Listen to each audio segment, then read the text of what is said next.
What is going on, everyone? Welcome to a special episode of Yammy Noob. We normally don't feature electric motorcycles, but these are two that we had to get our hands on.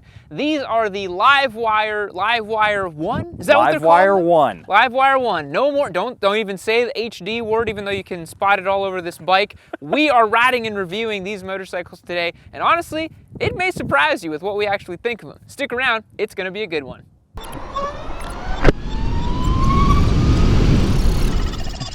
Alrighty, Spite, we really don't mess with electric bikes at all on the channel. We had the Zero for a while back. We didn't love it. These are a little bit different. What's going on with these bikes? Okay, so as many of you know, Livewire was originally the motorcycle produced as Harley's flagship electric bike that they sold for 30 grand. Spicy. Which is a spicy meatball. And it was pretty well received back in the day. Just everybody saw the sticker and was like, holy cow. Yeah, it's like you can't charge 30 G's for, you're not Ducati, all right? Relax. So what Harley did is they spun Livewire out into their own company. They still are heavily involved, which is why we're clocking nothing but Harley parts all over this motorcycle. Look at these clamshells. Yeah, those are Harley clamshells through and through, even down to the separate blinkers right on right and left on left. But yep.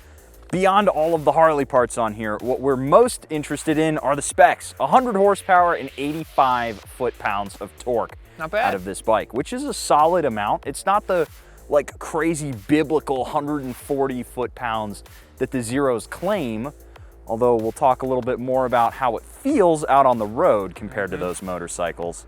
This motorcycle's wet weight is 568 pounds, which it's more than a Hayabusa. Bit of a porker. And you really gotta work that weight in carefully, otherwise it's gonna handle about as well as a Hayabusa. True, true. And in here, we've got some really upmarket components. We've got Brembo brakes, we've got fully adjustable suspension, and a whole bunch of other just nice premium components on this. A nice TFT dash, and it's a good feeling motorcycle. The only problem with it is the fact that you can't just go to a gas station and gas it up. So this motorcycle has a 15-point-something kilowatt, not engine, motor in it that takes 12 and a half hours to charge on a regular house outlet. But if you go up to a stage 3 quick charger, you can get it done in an hour and a half, which is significantly quicker, but it's still not as quick as putting gas in the tank. Nope. So there is a trade-off there. Now the big news for this motorcycle obviously is that with the reduction of the Harley-Davidson badge, it is now only $21,999. So clearly that HD badge was worth about $8,000, which is a pretty good price cut if you ask me. Not a bad thing on this motorcycle. Now before we get this bike out on the road, we're gonna get an ergonomics check because it actually sits a little bit different and it's a little unique in the way that you actually sit on this bike. And then of course, we're gonna get it out on the road, tell you the riding impressions, and tell you how it's like to ride. And if it's better than the other electric bikes we've ridden. Spoiler alert. It kind of is. It's yeah. Pretty good. All right, guys, my specs, about 5'11", 32-inch inseam, 160-ish pounds, swinging a leg over the Livewire. It seats kind of low, man, I'm not gonna lie. I've got a pretty good bend in my legs. This is probably about like a 31-inch seat height. It doesn't feel very tall. I can very comfortably flat foot this thing. Gives it that kind of like cruisery sportster thing, but then once you get your foot up on the pegs, back here, not out here in the middle, not out here forward, that would be insane. Definitely a more sport-oriented position on this motorcycle. But the reach of the bars for me are a little bit long. You can see my arms are almost outstretched here. I'm learning that Harley-Davidson kind of builds motorcycles for orangutans, it seems, because I have to basically keep my arms straight as a board here to actually get the controls here. You'll notice as well, no clutch, no shifter on this bike, so that is a little bit different as well on this machine. But it's just as simple as flicking this over, hitting this switch over here, booting it up like a computer of sorts, because it is a computer. I've got the green, and then away I go. Let's go ride.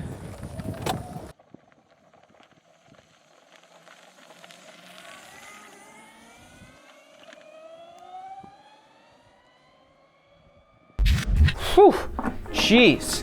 All right guys, as you know, as motorcyclists, sometimes you got some crazy smelling fluids lying around in the shop. some sort of mixture of gas and oil and crazy stuff that just stinks up the place. But you know what else is stinking up the place? You, with all your gooch juice walking in here. Don't worry, Manscaped has the solution. They've just released a brand new line of body wash, shampoo and conditioner, deodorant, hydrating spray for your body. That's crazy, you don't have to rub it in anymore. That's fantastic. Deodorant and lip balm as well. I know you got crusty lips after riding and I don't want to see them. Hit the link down below and get yourself 20% off your order, added automatically and free shipping as well. Get yourself unstink. All right, Spite, here we are living the California dream, huh? 2 electric bikes through some Malibu canyons. Yeah, I mean, this is feeling pretty green right now. And you know what? I gotta say, I'm really liking it. Yeah, I am surprised at how good this bike is. We alluded to it a little in the intro because we already rode them a little bit. But you can really get after it with this little sucker. He's pretty good. Yeah, despite being on the you know, Harley Davidson branded Michelin Scorcher, it's the Scorcher Sport, which you find on the Sportster S, and it's handling these twisties really well. Yeah, it's got a great amount of punch out of corners as well, which is really nice, and it's you know, a surprising mix of performance and handling, and you know, it's a bike that actually does a lot of things well. I like the kind of punch it has out of corners too. That's better than the Zero, which is weird because it claims a whole lot less torque than the Zero. Yeah, I keep coming back to our time with the Zero and how underwhelming that bike felt. Yeah. And we're a ways removed from that motorcycle. We haven't had it for a while. But all of the stuff that I remember about that bike was, you know, the power being really controlled and feeling unnaturally fed in. Mm-hmm. And the bike itself not handling the way that, you know, we would have wanted it to, because the weight was distributed funny, and I don't feel like I'm having that problem on this motorcycle. It just feels like a naked sport bike. Yeah, and that's the best compliment you can give it, other than the fact that I'm missing a shifter and, you know, the burble of an engine underneath me. I feel like I'm just on a good naked sport bike. I don't even feel like it weighs that much. Even though this bike does weigh a hefty 560 some odd pounds, it's handling its weight really well. It's a great motorcycle. Yeah. And the punch out of this engine in sport mode, or well, not engine, motor, in sport mode is impressive. I've been riding around in leaf mode trying to preserve range, which we'll talk about in a minute. But in sport mode, you really do feel a lot more get up and go out of a corner. It's a lot of fun to wick the throttle open on this thing. Yeah, and it's great too because, you know, you don't have to think so much about what gear you're in and stuff. It's pretty much just like line it up at your apex, and then once you're there, shoot and go. It's pretty awesome. Yeah. I was just gonna say, you know, we've got a premium suspension package here, fully adjustable, and premium brakes too, which just help that sporting inclination of this motorcycle, and it's sorely missed on other Harley Davidsons. Yeah, it's kind of mind-blowing that Harley can do these things, the Pan Am, the Livewire, and yet they just consistently choose not to. You know, you and I were having funny little dreams about putting the 1250 in here and shedding a bunch of weight and having a proper brawler of a sport naked bike. You know, that sounds like a good time. Yeah, it sounds like a great time. You kidding me? But, you know, this is a pretty good motorcycle, all things considered, I have to say.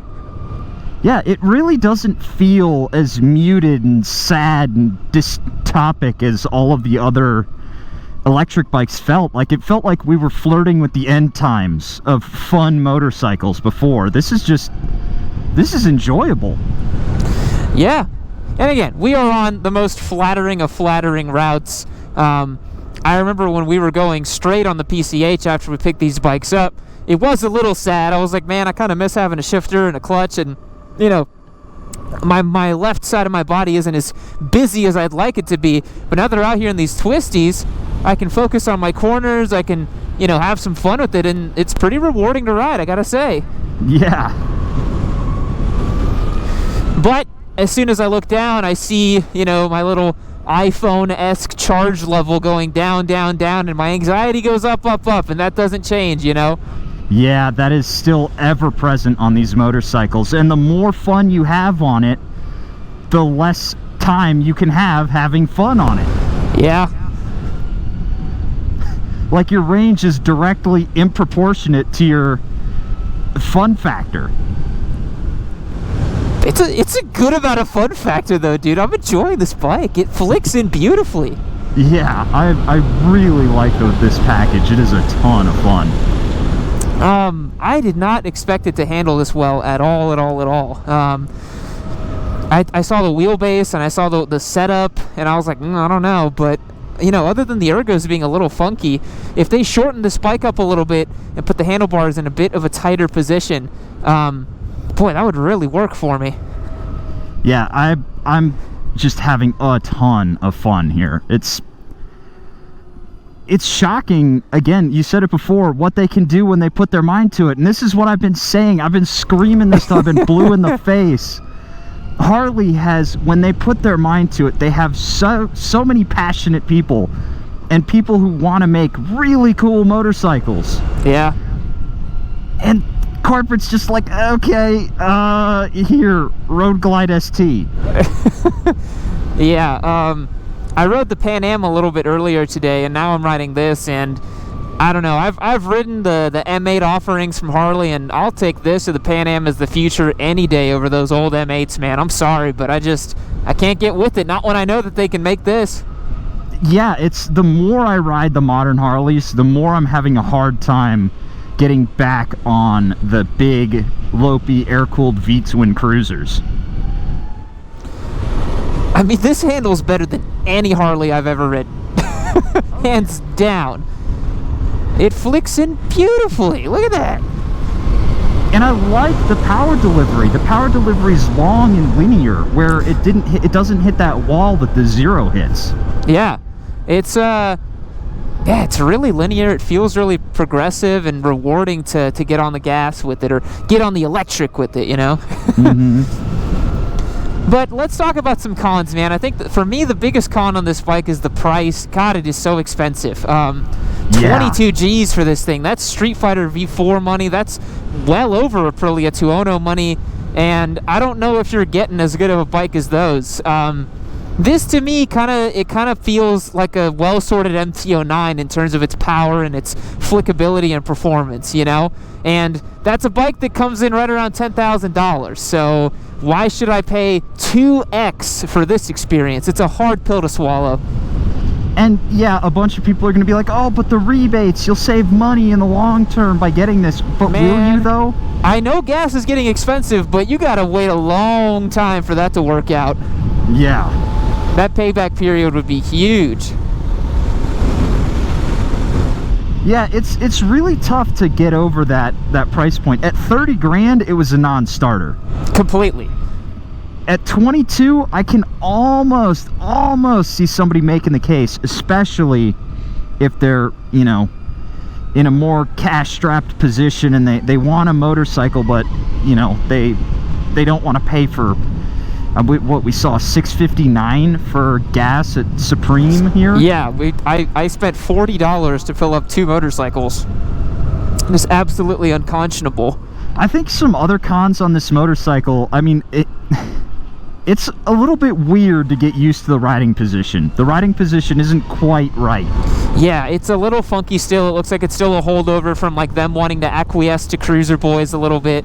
But you know, it's workable. I've definitely been on more compromised motorcycles that wanted to be sport bikes.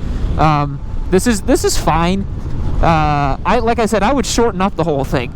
I would shorten it up and bring the bars a little bit closer.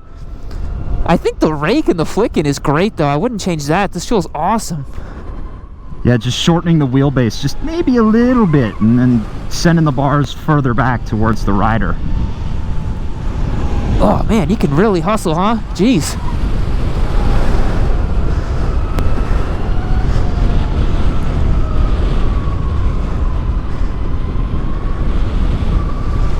And the regen braking, it feels good. It doesn't feel like it, you know, if you chop the throttle closed, it just feels like normal engine braking to me. Yeah, same. I actually really enjoyed it in the eco mode where you can kind of just use the throttle as an on-off switch and you don't even need to touch the front brake, really. Yeah. I'm kind of blown away. This is a really great motorcycle. I did not expect this at all.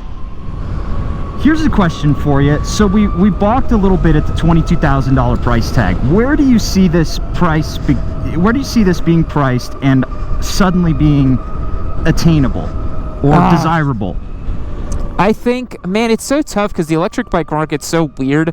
Like, you know, we met a guy up at this bluff where we were filming that was talking about how he spent $1,700 on an e-mountain bike and it has 30 miles of range, and you know, you're like, it's hard to make the case that this is 10 times that range in, you know, e-mountain bike-ness. But I mean, if you want to be early adopter with it, you want to be, you know, Mr. Electric Bike, I think this thing needs to come in at $14,999. I think that's the price that I would like to see it at. So somehow they need to find another $7,000 to chop out of it, which I don't think they can. Yeah, that would certainly be tough. I think personally for me, I would be more okay with this at 17 to 18. Another $4,000 off, 4 or 5. Yeah. And I think then it starts to make a case for itself because it does ride like a premium motorcycle. It does, and it is very unique, you know. This gives me an experience that no other kind of naked bike can, and the fact that the torque is instant and it's quiet. I mean, it's a very unique riding experience. It's not like, you know, you're just jumping on another parallel twin naked bike thing, right? Like, it's pretty different. Yeah, and, you know, I really enjoy the feeling on these motorcycles. It's something that took me a while to get used to on the Zero, but now that I'm back on an electric bike, I feel like it, you know, putting on an old pair of jeans, is feeling everything on the road. Because there's no vibration out of this motorcycle, you feel every imperfection in the road, and some people would hate that. Some people, like me, I really like the feel out of this bike. Yeah, you feel very connected to your environment. I feel every single undulation in the road. I can, like, hear everything around me really clearly. I feel like I'm just like a little whisper through the air, you know? It's kind of cool. Yeah. And I think it's important to keep an open mind about this stuff because, like, electric bikes they're here to stay. They're pretty new. I think a lot of motorcyclists, myself included, are very skeptical about electric bikes because they're not like the things that we're used to, you know? We are adverse to change. We are adverse to new things. And so it's hard to sometimes be okay with these things. But, I mean, this is pretty good, dude. I like this thing. Yeah. I was going to ask, are you feeling when I don't know if you're trail braking very hard into these corners, but I feel like when I trail brake a little too hard into the corners, I feel like the front end starts juddering a little bit, like a little preemptive, like ABS or something, or maybe like some regen weirdness happening. Do you notice that or no? No, I don't think I'm trail braking hard enough. I think I'm just, you know, going my normal pace, and I'm not feeling any weirdness. My guess is it's probably something to do with the regenerative braking. I think so too. I've noticed it a few times. It's no biggie, but it does feel a little weird. How great are these roads, man? Jesus Christ. Yeah, this is incredible. Yeah, this is a very flattering test for the old live wire here. And again, I have no idea if we're going the right way, but I know we're going towards the water, so.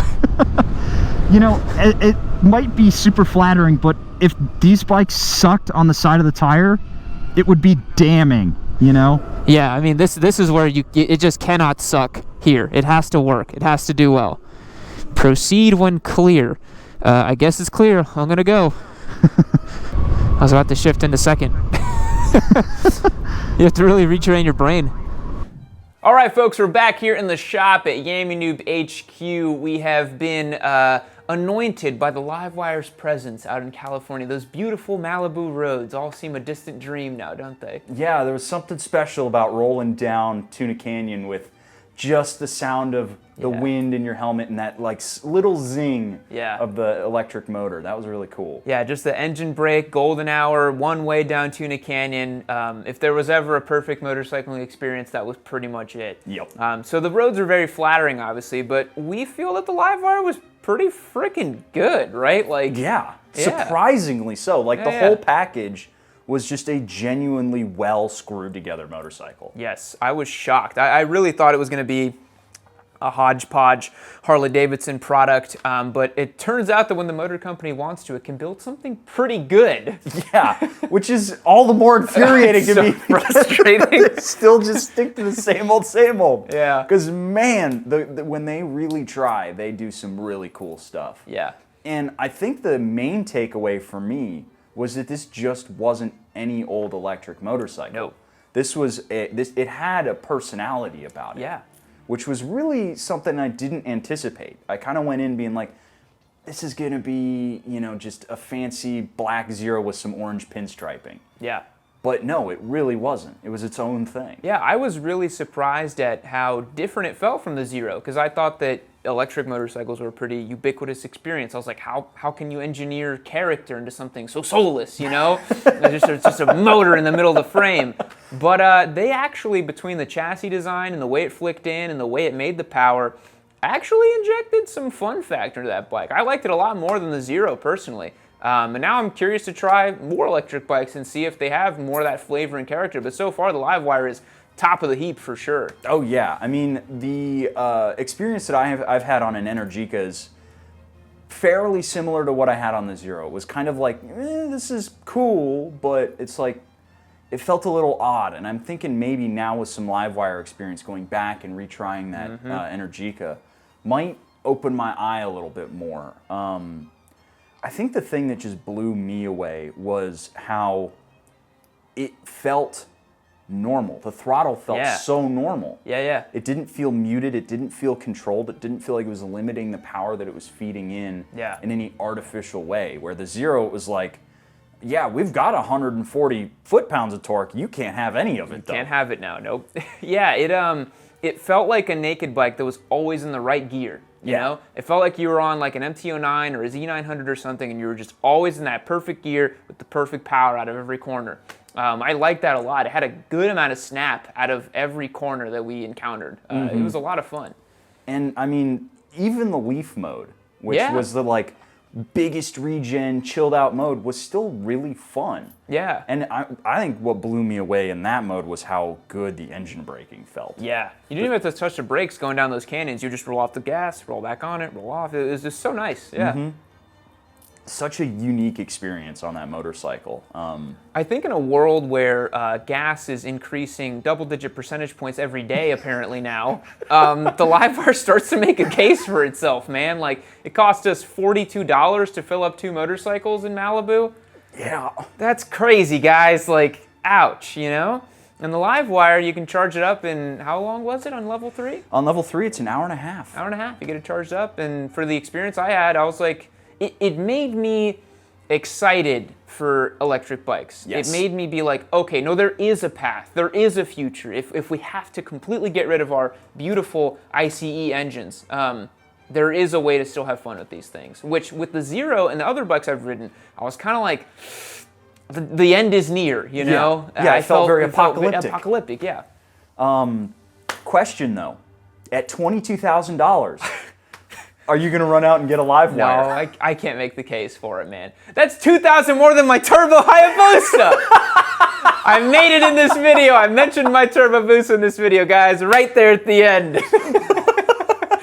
No, it's a lot of money for a bike, man. I would love to see that experience distilled down to 14, 15 grand, which, again, I know it's asking a lot to chop 7 grand off that price, but I think that for the range and for everything you're getting out of it, 22 is still spicy, but it is a very unique riding experience. If you're looking at it in a vacuum, or you look at, like, this is a unique riding experience, this burbly velvety twin, you've got like the high inline 4s, right? I mean, it's different enough to where you could make the case to get up to almost 20 grand. What do you think? See, I think that at about like 16, 17, 18, it starts to make a good case for itself. Yeah. Because then you're looking at premium bike money. Yes, that is Super Duke money. Yeah. That is like more than Tuono money. It feels nice. But it feels properly premium. Yeah, look, it's nice. I mean, we were riding the Versus most of the day, and when I got on the Livewire, I was like, this is nice. Yeah. It doesn't feel plasticky. It feels pulled together. And I think that with the rebates and the savings on service, because they're way easier to maintain, Yeah. you are going to make up some of that cost. It's going to amortize. It's going to take a while. Yeah. But again, gas prices are rising, so it might not take that long, Yeah. honestly, you know? Like, we might get to the point here in Texas where we have, you know, it costs $30 to fill up a motorcycle. And you're like, golly. I got the KLR with a 6-gallon gas tank. Yeah. Yeah, well, we hope the situation gets sorted, but we'll see. We're at the mercy of geopolitics at this point. Final thoughts on the Livewire? Double thumbs up, man. Yeah. That was a shocking experience on that motorcycle. Yeah. And I'm really glad that we rode it. Yeah, I agree. I think double thumbs up for me too. Hard 8 to 9 out of 10 for me. I really liked it, and I really didn't expect to. And you guys know we'd give it to you straight. We were not paid by Harley to say any of this. All they did was provide us the bikes for the day, and they didn't even give us much of anything. They were like, go have fun with them. That was it. They were like, come back by night. Yep. it was just two dudes in the Livewire store, and they were like, yeah, here's the rundown on the bike. It's basically just got the Pan America Suite of Tech on it. Go have fun. Yep. Yeah. Okay. So we're not beholden to anybody. That's our real opinion on the bike, and it was really cool. So thanks again to Harley and the Livewire folks for giving us the bike. Can't say thanks too much to Harley because it's a different company now, right? There's that whole thing, but they own it, but you know, the whole thing, whatever. And yeah, if you guys want, go and check it out at the Malibu Experience Center. Really nice experience out there. You're going to be treated to some of the best riding in the world, honestly, in my opinion. I don't think it gets much better than Malibu. I mean, come on. Oh, dude, it was the best. Yeah. They have their ride map up on the wall in the store. Yeah. It is the best test ride map you'll ever find. Ever. That location is literally perfect. And I told them that. I was like, you guys got a perfect spot here, you know? You come back to Texas riding and you're like, it's just not the same. Yup. It's just not the same. But yeah, it's going to wrap up today's video, guys. Thanks for watching. We'll catch you in the next one. See you later.